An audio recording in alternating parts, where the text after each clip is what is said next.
Welcome to Stuff's Cup Wrap. He's Duncan Johnson, I'm Todd Nile, and here we are ahead of the most intriguing part of this competition, this Prada Cup regatta so far, the semi-finals, American Magic versus Rossa, in 2 days, as little as 2 days. Somebody could be going home. Fascinating stuff, eh?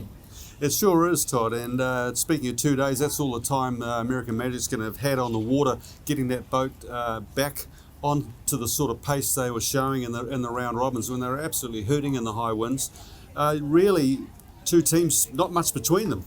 Yeah, and that's the fascinating thing. American Magic, extraordinary that they've got their boat back in the water and sailing after that catastrophic capsize. The big question, of course, is how well will the boat work and how well will they be able to sail it? Will they still have that nagging thing in their mind about making decisions? Yeah, you'd guess that there will be a few doubts, but the professional sailors have put those all behind them. And really, the quest for American Magic is not just to get back where they were, because they were absolutely ripping when they were at the time of that capsize. They need to throw things a little bit further, because there's no doubt that Rossa have gone ahead of where they were a couple of weeks ago.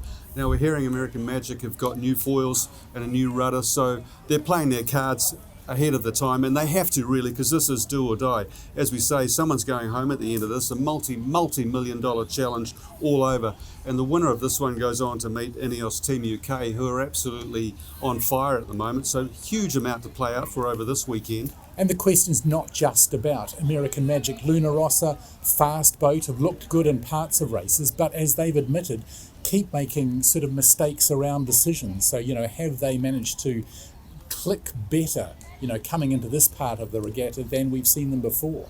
Yeah, well, they can't afford to be anything less than perfect, really, and they didn't help themselves in their loss to the British. They could have won that race, as you say, a couple of mistakes, and it was all over, really. And the wind conditions, we're looking at sort of a brisk breeze, so it's going to play into the hands of American Magic, you'd feel.